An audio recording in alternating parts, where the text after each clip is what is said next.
Okay.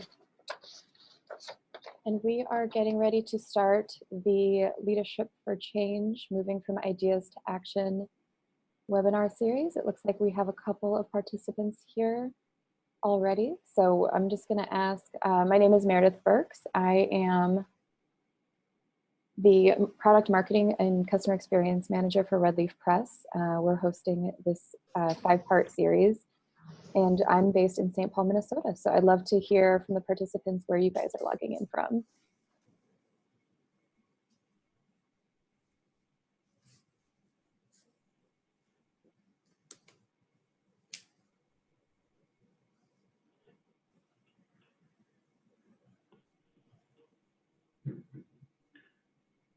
Virginia, Wisconsin, welcome. Fargo, North Dakota. Right. Falls Church. Welcome, everybody.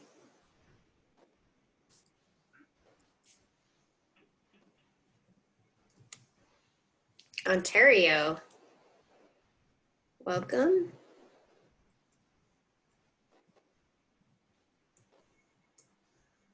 I'll do a quick reminder just to make sure that everyone gets to see. Richard from Denver is in. Hello again. That you are chatting into all panelists and attendees. So check that Dropbox and make sure everyone's entering there. Kansas, Oregon, Denver, welcome, everybody.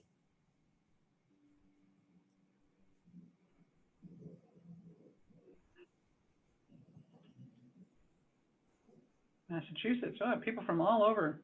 Great. It's great. Love to see that. And I'm also going to take this time as people are kind of chatting in where they're joining us from to introduce our panelists. We have Cassandra O'Neill, who's the CEO of Leadership Alchemy, and she has over 25 years of experience building leadership capacity in the social sector. She has worked with over 200 organizations, including libraries, schools, government agencies, foundations, and nonprofit organizations. She is the co-author, along with Monica Brinkerhoff, who is the Organization and Employee Development Director at Child Parent Centers Incorporated, the Head Start Guarantee for Southeastern Arizona. Their book is The 5 Elements of Collective Leadership for Early Childhood Professionals, excuse me. And our other panelist here is Fiona Stewart. Fiona has worked as a teacher and a director in early childhood programs, a college instructor, grant administrator, program director, consultant, and trainer. And Fiona is currently the program director of Child Care Alliance of Los Angeles, a network of partnerships of child care resource and referral and alternative payment agencies across the county. And her book is Building Together, Collaborative Leadership in Early Childhood Systems. So we are really excited to have everyone back. If this is your first time joining live, welcome. And we have the first session recorded and up on the Red Leaf Press website. So if you have not seen that, that's totally fine, but feel free to go back and give that a watch if you haven't. As I already mentioned, this is brought to you by Red Leaf Press, and we've published both of these books. So it's really drawn from both books, but you don't need to have read in either of the books. But we do encourage you that if you are interested in what you're hearing and you want to learn more, this is really meant to be very interactive, but there is a lot of great information in both books. So we do encourage you to go check them out later. This is the second in a 5-part series. Our next one is December 13th. Just a quick shot of our upcoming ones for dates. And if you're here, you've registered and you don't need to re-register. So just make sure your calendars are marked with those times. And then I'm going to hand it over to our great panelists to kind of take us through their content. So thank you guys, and thank you everyone for logging in. Great. Good morning, everyone, or good afternoon, I guess, depending on where you are in the country. Out here on the West Coast, it's still morning time. I'm going to give you a little bit of an overview of what we covered in the first webinar, just to get us all caught up and on the same page to start off today. So we talked a little bit about leadership and where that sort of starts, that it starts in the middle with yourself, but that working as a leader is really impactful across your team, with others that you work with, and across organizations, and even across the whole community. That's sort of where we're thinking about when we talk about leadership for change, is changing across sometimes those starting with yourself, but then sometimes branching out all the way across maybe your organization to other organizations and even across to your community. So, and then our next slide. And our guiding question for this series has really been, what is the relationship between leadership and change? Because leadership is really about working towards a different reality that maybe we have today. And so there's going to be change involved with that. And what's that look like? What's that mean to us? How do we build our skills and our knowledge base around that and prepare for it? In our first webinar, we talked a lot about our leadership beliefs and our values and our aspirations. And we also talked about things that we want to try, things that are maybe different than what we're doing today, to start to work towards that change.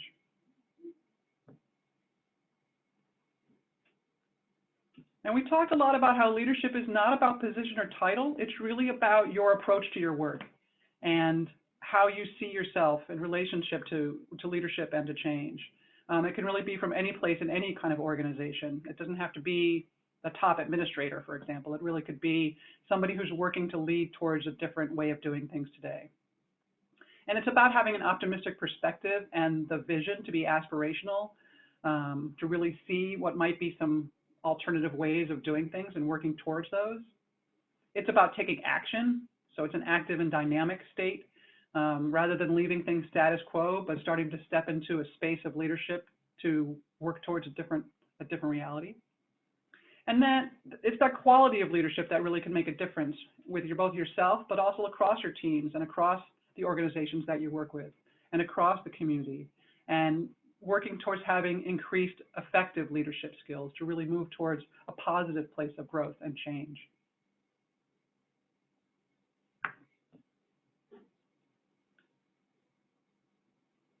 And that collective and collaborative leadership is really about working with others. Leadership isn't really about just working with yourself alone somewhere. It's really about working with others and working collaboratively, because there are people also who are around you that are ready to work for change as well. And so sort of stepping into that place of working with others and really working towards something being transformational, and in a place where, you know, the results of your work are going to be a collective experience and a collective result for everyone, that the results aren't just yours or mine, but everybody's. So that's sort of what we covered in the first webinar. Thank you. I'm going to talk a little bit about what we're going to do today. So we're going to reflect on your learnings from part 1 if you were at that webinar. And if you weren't there, don't worry. We just had a lovely review from Fiona, and you can participate equally. We asked people to try something new, and so we're going to have people that did share their experiments about how it went. And if you haven't, that's fine. You can still participate by thinking about a time that you actually did try something new and how did it go. We're also going to cover how to boost our resiliency when we're trying new things, and we're going to brainstorm what to try next. So we really introduced this skill of trying new things as something that is essential to being effective in leading and also adapting to and creating change. So we'd love to hear from you now. The next slide, go ahead and type in the chat box. What reflections have you had thinking about leadership and how the beliefs about leadership, the values that you think are important, your leadership aspirations, and the things that you've tried to work towards those aspirations? What were your experiences? If you've tried something new, what did you try? How did it go? So go ahead and type in the chat box, all panelists and attendees, any answers to any of these questions. And I'm very happy because 2 of the people that said they would share are on the call. So I see Aaron Ellis and I see Richard from Denver. So I don't know if you 2 want to just type in the chat, or I don't know if you want to go on, if Meredith can unmute you, you can tell us. But go ahead and type in the chat box. Yeah, I'm not going to be able to unmute, so if you guys could share in the chat box, that would be great. Thank you.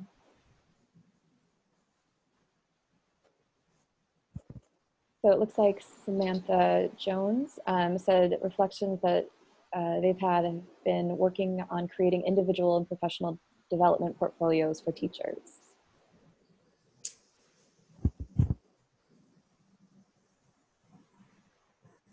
All right, what else? What other reflections? What other things did you learn when you tried something new?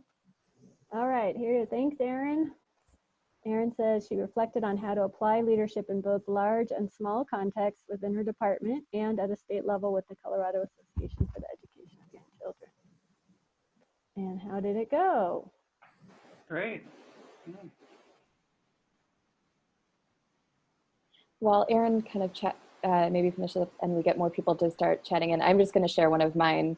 And it was from Monica, actually, your example last month, excuse me, about taking the time for those relationships. Because when we get really busy and we're just kind of, you just rush to your desk or rush to your meeting, and then you don't take time to kind of build those relationships, which are also very important, how that affects you and your work and your team. And so this past month, I've really been trying to make more time for those, even just pleasantries of just, how was your weekend? How are things? And it has been, I feel very positive. I feel very good about my relationships with my coworkers and how that's been going. So I wanted to thank Monica for making that point last month. And it looks like Richard has typed in some stuff. I had great success with my team when I was new, approaching them from mentoring and coaching point of view rather than directing them. Yes. In the last few months, we've migrated to a new ILS and joined 2 consortiums, increasing our work volume considerably. Wow. Because it's been so chaotic, our day become task-driven rather than mission-driven, and I became more of a supervisor than a coach. My experiment was getting back to coaching and valuing my team, so I intentionally sought ways to give gratitude and positive reinforcement in every interaction I was involved in. Oh, Richard, that's fantastic. Thank you for sharing that. Got a couple of more here. Gail said, I think what Richard said about that, looking for ways to give gratitude and share positivity is really, really super important, more important and simple than we could ever know. Super powerful. Yeah, and he typed in that he found out that people sought him out more for advice, and some people actually teared up, which is so awesome. Mm-hmm. I love how somebody wrote about approaching the problems from a positive perspective rather than focusing on the negative. Like Gail said, that it was great. It's a great Solutions. Great takeaway. Great. And we have somebody here who had their team do an activity of defining leadership and changes as it relates to them. It opened up a very worthy conversation, and we're going to address the values at our next meeting. The activity is having us explore deeper on how we see leadership and change in our work. Excellent. And then Sarah, looks like she did a similar thing to what you did, Meredith, is just kind of going around in the morning to just give each person on her team a few minutes of one-on-one time. Mm-hmm. It's excellent. This is so I'm realizing how powerful this is, because you can all get ideas from each other too. And some of these strategies are things that, they're new ideas, more new ideas we can try in our own settings. It's excellent. Yeah, and Jen Maney, hello. Thank you for sharing. She shared that she's switching her orientation about her leadership in her organization to her team, and hopefully then that will go out, like in the circle, to the whole organization, and talking about gratitude preferences using the 5 languages of appreciation workbook, which is really great. Yeah, and I love what Ingrid wrote here about trying to be more intentional and asking for more feedback, and then immediately following up with a thank you note, acknowledging the intentionality of the process. So I think that's great. When you ask for feedback and you get it, also being sharing that appreciation. That's a great idea to send a thank you note for giving feedback. Mm-hmm. Yeah, I love that idea. A team developed a gratitude wall where anyone can add a note card or word of inspiration. That sounds fantastic.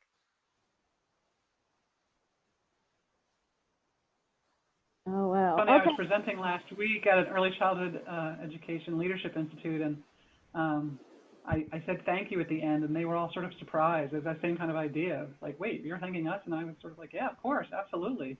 Thank you, for sharing your time, sharing your thoughts, sharing your energy, being here in this leadership process with me. It's a different kind of paradigm to shift it that way.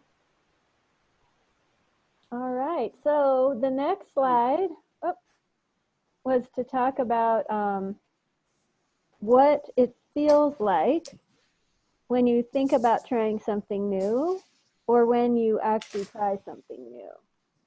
And if you want to type in the chat something about that, what comes up for you when you think about, I know several people have shared recent positive successes with trying new things. So if you think about when you were right before you did it, or when you were thinking about doing it, or when you think about doing something else, how do you feel? I feel like when you have success, it's more likely that you're going to feel positive about trying something else. It's like that upward virtual cycle that it builds, the positivity builds. Sometimes it can feel very confusing and scary, which is why a lot of us don't do it, because it does feel very, very scary, or it doesn't always have to. I know I have been sharing with people that I was in a Pilates teacher training program, which I finished last December, which was a total miracle. That was the hardest thing I've ever done. And I know when I was practice teaching, I felt very, very, very nervous, uncomfortable, and it was very, very scary. And luckily, I have had a lot of experiences in my life presenting and teaching, and so I figured at some point it had to kick in, and now it has, so I do actually enjoy it. But it was a really new experience for me to feel that, and I had a deeper understanding of the things that people had been telling me about things that were challenging to try in coach training or communication training, where you're asking people to go back into their workplaces and do something totally different. So thanks for typing in. Richard's sharing with recent changes. Some of the staff who were the go-to people for procedural knowledge are not that person anymore, so they may not feel as valued or confident. Yes. I mean, we all want to feel confident. I mean, we just, as humans, want to feel that we have mastery. Oh, okay, here's Jen Maney. I feel excited whenever I try something new. That's awesome. She says she has a possibly naive mindset that it will help no matter how big or small or scary it is. It doesn't always work out well, but the next time I'm still excited. I'm grateful that I don't get discouraged. Yeah, so that is so awesome. And, what we were wanting to, kind of normalize is that our brains are why we are feeling sometimes uncomfortable or even excited, that we have a thing in our brain that doesn't like uncertainty. The lack of safety comes up and it's destabilizing. And so you'll hear people say things like people don't like change. It's not necessarily that people don't like change. It's that they feel the discomfort of the uncertainty of what that change is going to mean for them. So when we're uncertain, we actually feel like questioning of our own value and our beliefs. And so the way to, the anecdote for this is to really stay in conversations and relationships. So that, reaching out, expressing appreciation, talking about what does it mean to me? Like if you were somebody, if you work with somebody and now they were the one that everyone went to and now they're not, how to, helping them, process that and connecting that they're valuable, they're still valuable. And even though their role is changing, they're still valuable. That's the thing that we can do to help us navigate this so that we are continually able to continue trying new things. And so on the next slide, we're just a little bit more information about, like, again, what's an anecdote? Our limbic systems, and we talked about this a little bit on the first time, and our amygdalas are always searching for potential threats for our protection. That's the negativity bias, but we can override it and focus on what's wanted, what's good. So appreciative inquiry is a great way to do this. It's really looking at what is working well or what's worked well in the past, what's valued, and then thinking about how can we have more of it, the wishes and dreams. Thinking about how to focus on what is good in this way of taking in the good, that practice of thinking about something that you have, a feeling, and then enriching it and absorbing it is like really actually changes the neurochemistry in your brain to make you more resilient. So imagining, the light sinking into you, or however, whatever imagery works for you is really, really helpful. And thinking about, we talked about aspirations in the first webinar, and it was interesting that it was much harder for people to think of, or maybe it wasn't, but they were reluctant to type it in the chat. We don't know. But when we asked typing in, beliefs and values, it filled up really fast. When we asked about aspirations, it was really slow. And it may be that it's just not something that we think about that much. We're running around all day trying to get our to-do list done. But really, our brain is wired to have conversations that activate these chemicals and networks that open up the space for aspirations to grow. This is why relationships are so critical, so that we can open up that space. And the next slide just shows a graphic of that red brain, green brain, which Rick Hansen talks about in Hardwiring Happiness. And he is the one that developed that taking in the good, that having, enriching, and absorbing. And so, this is a helpful visual, because sometimes when we're in a leadership position, we have a green brain, but maybe everyone else in the room is red. And so it's harder to pay attention to that when we are feeling calm. And so it's a helpful visual to be like, okay, let's all get on, let's all get into our green brains before we start the meeting, if we can, or in the middle of it, if it starts to, take a detour. So we had just a couple of things that we wanted to share about this, and I'm going to open it up to Monica and Fiona if you want to add in something, and Meredith too.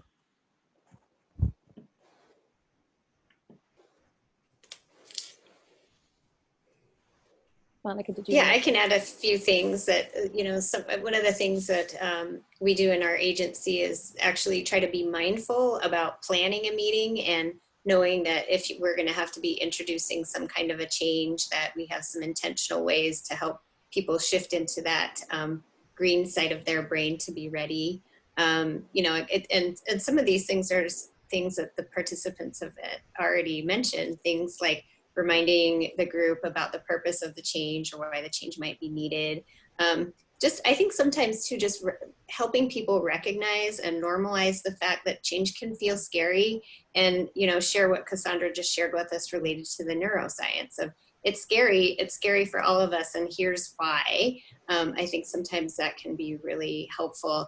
I remember one time that Cassandra introduced me to some work by William Bridges about transitions, and we were working on a statewide coaching program that was going through changes, and she reminded me, change is just really hard. It's hard for everybody, and everyone feels a little bit like they're in chaos right now. And just the fact that she said that to me, I remember really helped me feel like, oh, okay, this is normal. I'm not, there's nothing wrong with me. This is all going to be okay. So that was really helpful.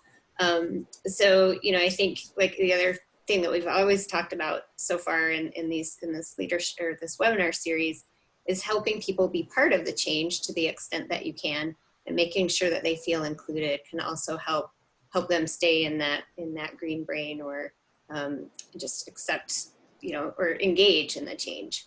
Mm-hmm. And there have been some great comments too coming in about shifting a mindset to change being a good thing, or even having it be part of a growth mindset to kind of, have it be a more calm and positive experience versus that angst-ridden, anxious experience. Yeah, and I think I shared before about, with the panelists at least, being in a meeting, and I think the idea of the leader maybe being in the green brain and everyone else receiving the new information, not in the mindset to accept it or take it in, even the red brain, and asking people for feedback, for verbal feedback is usually what we're thinking of, and they might not be fully processed yet. But so I think it's also really important to mention looking at people's physical feedback as well. If they're kind of all tight up and sitting in how is their posture, that's not a great sign for me usually. I like to, and so if they're not saying anything, but their body language is maybe kind of really withheld, I'm not quite ready to end the meeting. I want to keep talking and try to help them process so we kind of get on the same page as well. So I think nonverbal feedback is important to look for as well.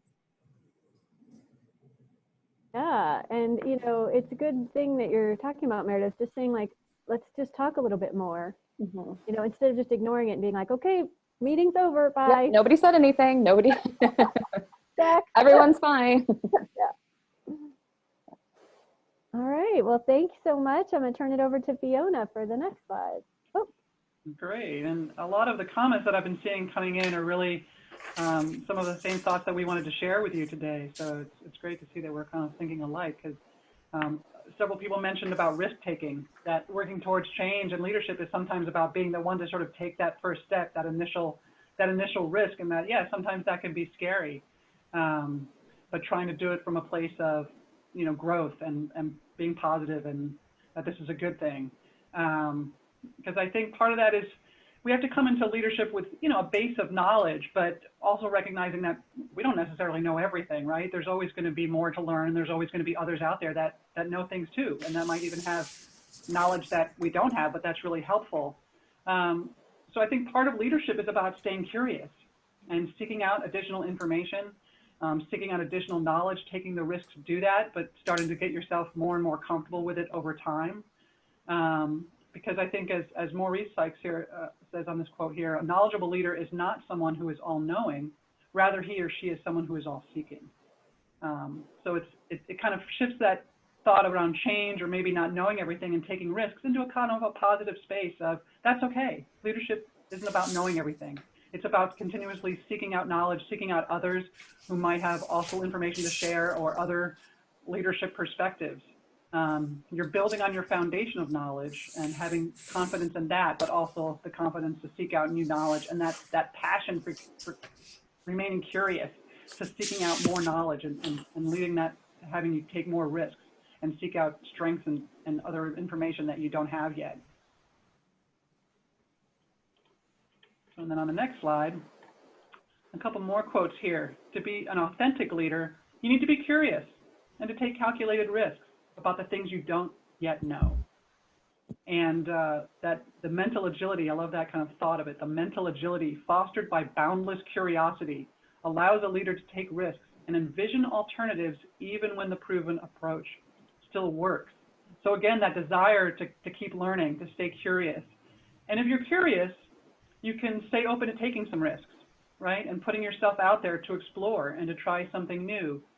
One can always lead towards a new way of doing things if staying open to the possibility that there are new things out there to try, right? There are new things out there to learn and to seek, and that there might be new or better or different ways of doing things than you're doing now, or that you might even know about or might even have thought about. And that sort of shifts change into being more exciting and a little less scary, I think. So then the next slide, and that curiosity and that risk-taking can lead to the ability to put knowledge into play and then to take action. And that mental agility that Holly Alyssa Bruno wrote about sort of develops the resiliency then through those opportunities to build knowledge, and through experience and through risk-taking and through practice even, and taking on new perspectives. And through that leadership journey then, leaders can continue to grow and increase their repertoire and their toolkit of leadership, and gain in their knowledge and their skills. And through trying new ideas, reflection, experience, and different interactions, leaders can continually grow their knowledge base of effective leadership. And as Albert Einstein said, I have no special talents, I'm only passionately curious. So again, that idea of going out there and continuously seeking new knowledge and seeing that as an opportunity rather than as something as scary. Now we'll shift back over to Monica. Okay, so wow, we've really covered a lot of ground here today so far. We've talked about the neuroscience behind leadership, behind resilience, how curiosity, knowledge, and risk-taking can help us develop resilience as well. And of course, we need resilience to be able to try new things and to navigate change. And, you know, as we've said, change is a normal part of our everyday lives and existence. But we also need something else, the concept of perseverance. And so before I go on, I want you to just kind of think about, what do you think is the difference between resilience and perseverance? And how might those two things be different? So they are quite different. And to me, the word perseverance suggests a sort of an action, or it's more of an action stance. So what I'd like you to do is just think of a time when you persevered. So a time that you kept going even though things seemed very difficult or maybe even impossible. And what was it that kept you going? So what was it that made your perseverance possible? And if you wouldn't mind, I'll invite you to type into the chat what were some things that helped you keep going and be perseverant. And just a reminder, please select all panelists and attendees so that the whole group can see your thoughts about what things helped you be perseverant. Okay. All right, so we see a commitment to personal values in the face of things that are difficult, like unethical requests. Great. Thank you for sharing that, Mildred. And Samantha said, looking for jobs and interviewing periodically, and just difficult to have a lot of rejections. And that's kind of that concept of just having, just have that steadfast, like returning to it, returning to it, returning to it. So great. Yeah, and then she said she finally got the job she has now, so yay. That's great, yeah. Nancy said prior experiences that she knew she could be successful. Susan talked about having a vision and kind of holding that vision in mind.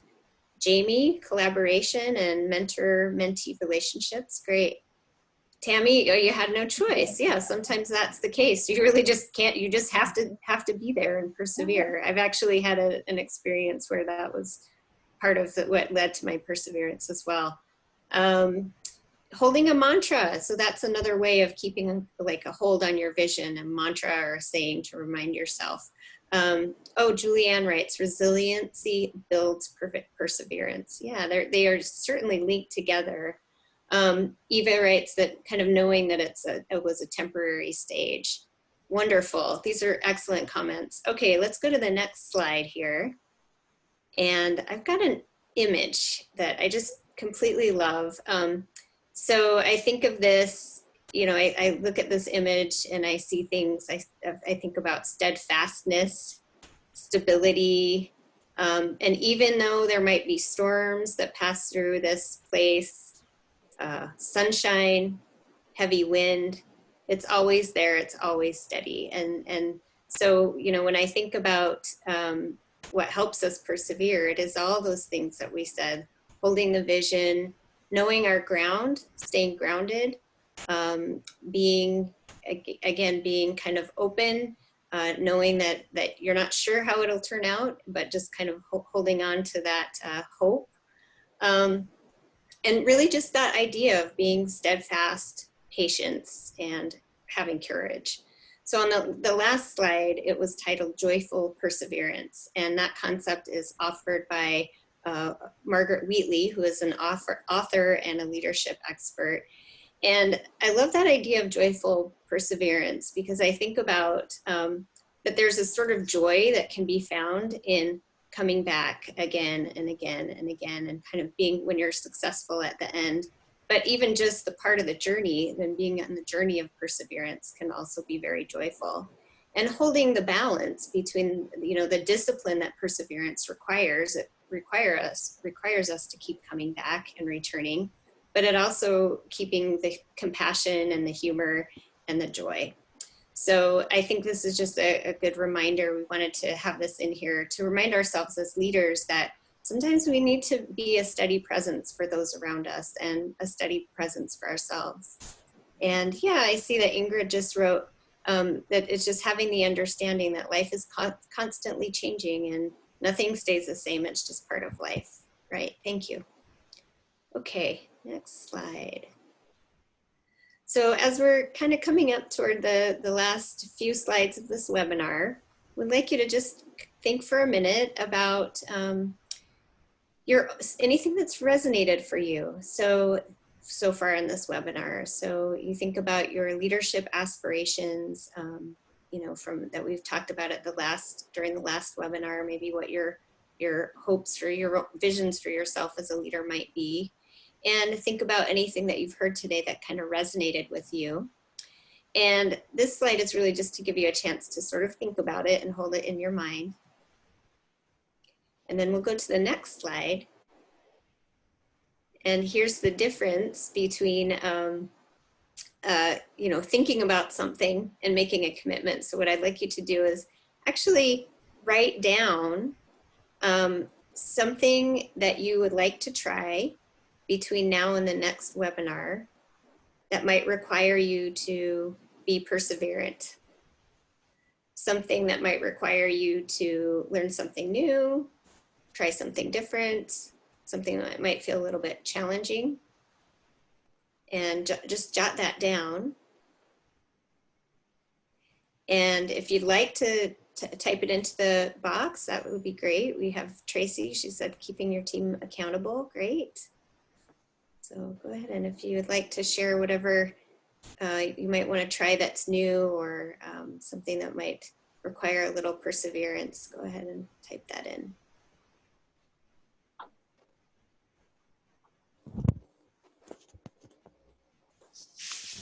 Good, a daily minute walk, 30-minute walk away from work. I think I would like to try that too. That'd be great. Yeah.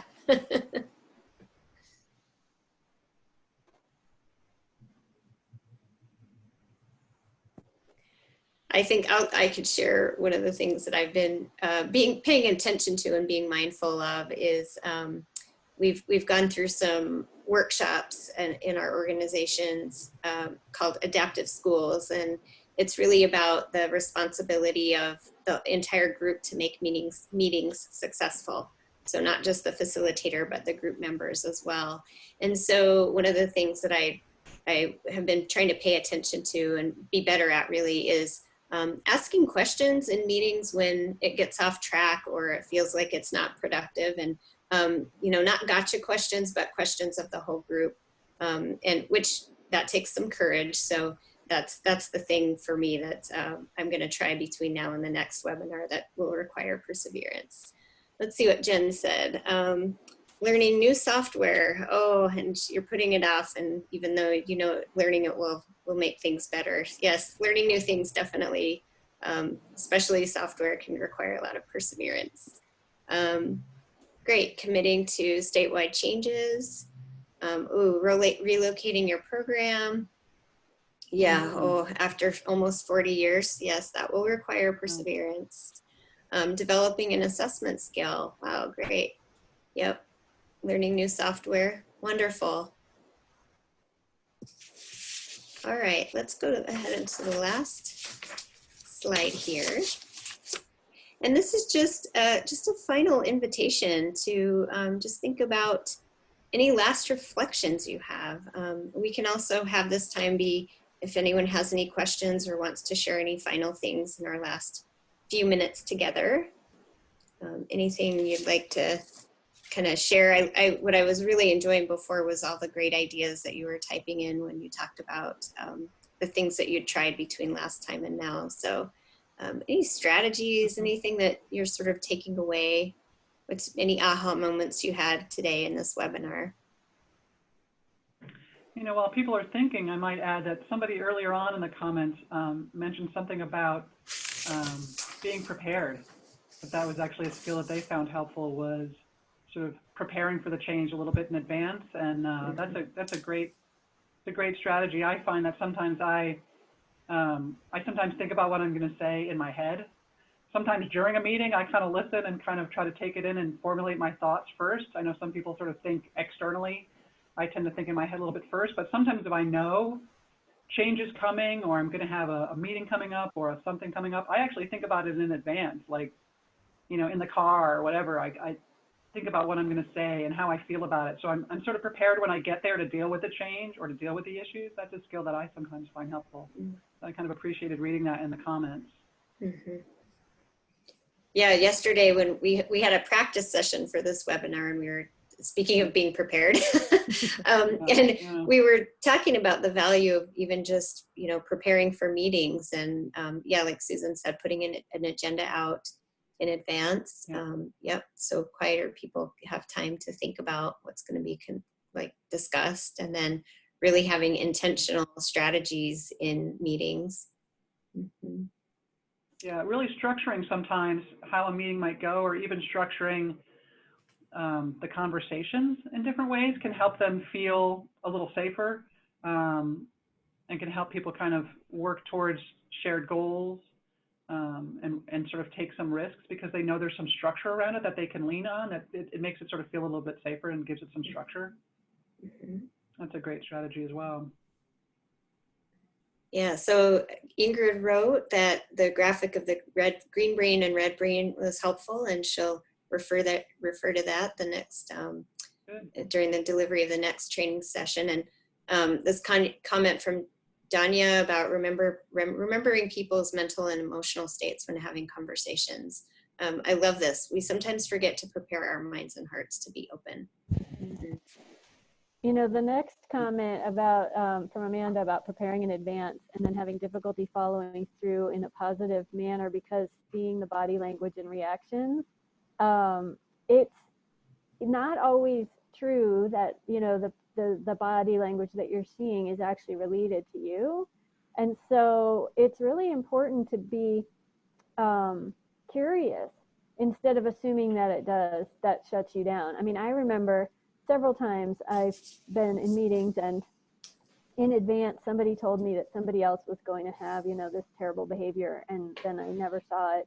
But it reminds me that people have all these stories about other people which they think are the truth. And so one time what happened was somebody did stand there in the back and kind of had their arms there, and you know, I went up at the end and said, hey, what's going on? And the person said, you know, I'm really not feeling well today. And it wasn't anything that all of those people thought it was in that moment, you know. I mean, so it's helpful, like we don't want to ignore it, but checking in with an open mind maybe will help you stay more in your green brain and just be like, no, I'm not gonna, you know, I'm not gonna shut myself down because I'm interpreting these things. Sometimes I'm cold. I'm very often cold and I'm going like this and I'm like, oh, people are gonna think I'm shut down, so I'm going like this.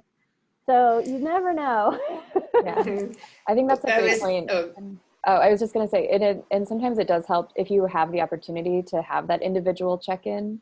Sometimes it's not possible. If it's a really large group, maybe you're just visiting, I don't know. But if possible, yeah, have a one-on-one check-in and say, are you okay? Like, do you want to, maybe they don't feel comfortable talking about it in front of the group, but being aware of it, I think, is really important. Yeah, and break saying through what's that. going on. Oh, sorry. Saying like what's going on, something neutral instead of what's wrong, right? Right. Yeah. Right. Yeah. Yeah, and I think the really important thing about all of this is really just paying attention to your internal story, so that you can stay in your own green brain, and remembering that choice to stay in your green brain is your choice. And so just kind of paying attention to that dialogue that comes where you're like, oh no, like all these people have their arms crossed, they must hate what I'm saying, or this isn't going well. And, you know, from someone that crosses her arms a lot, I'm always cold, like Cassandra. So I'm always having the internal dialogue, like, I don't want to cross my arms because I don't want people to think I'm closed off. So I'm opening them, but close and open. And so just remembering that, you know, to the extent that we can, it really comes down to what we can control is really only ourselves and our own reactions. And that's a really good first step. Yeah, I'm very conscious of my face. A place where we're having an agenda or structuring the conversation in some way so that all people have a chance to have a voice, because that can make a difference too. A lot of times people don't feel heard, or they don't feel like their opinion matters, or maybe they don't feel included. Maybe they're not sure about what's going on. Maybe things don't feel transparent enough to them. Those are all things that can be acknowledged in a meeting, or even, again, structuring the meeting in such a way where everybody has a chance to voice what they're thinking, or how they're doing, or what their opinions are, or what matters to them, or what they're concerned about or scared about, can really make a difference. That can really shift the conversations into a place of everybody moving more towards that green brain and being ready to think together about how to solve things together, how to work through those together, and make it less scary. Let's just name some of the elephants that are here in the room. Let's just name some of the things that are going on for everybody. And it doesn't have to be a scary thing, but you might need to structure the conversation in a way so that everybody has that opportunity to voice in a way that feels safe, and that's just part of a meeting versus being singled out or anything like that. So those are just sort of things to be mindful of, I think. Great, yeah, and I love Samantha's note here about trying to set a tone for the meeting before you start with treats and snacks for teachers and an icebreaker. I'm a big fan of icebreakers. They can be very silly. People don't always love them, but they can be helpful.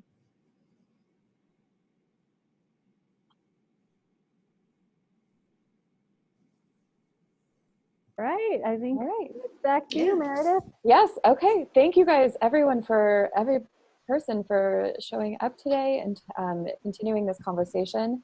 Just want to remind people of the next session is embracing your team. So we've talked about self for the last 2 sessions. Now we're kind of expanding a little bit. That's going to be December 13th. Our learning objectives for the next session will be to explore how to invite others to share thoughts, ideas, and aspirations with curiosity, review ways to receive others' ideas so they feel honored, and brainstorm how to engage your team no matter what your role is. So I think the idea of that we're kind of building beyond ourselves is going to be very exciting for our next session. I will be sharing an email with this recording if you'd like to share with other colleagues, friends, anyone you think might be interested in this. We're doing a 20% off code for people who register for this series. You can use code CHANGE at the website or call customer service, or however you place an order. Just mention that you have participated, and that's good for the print and ebook. So thank you everyone for showing up, and we hope to see you in December. Oh, and you can also like and subscribe Red Leaf everywhere. So.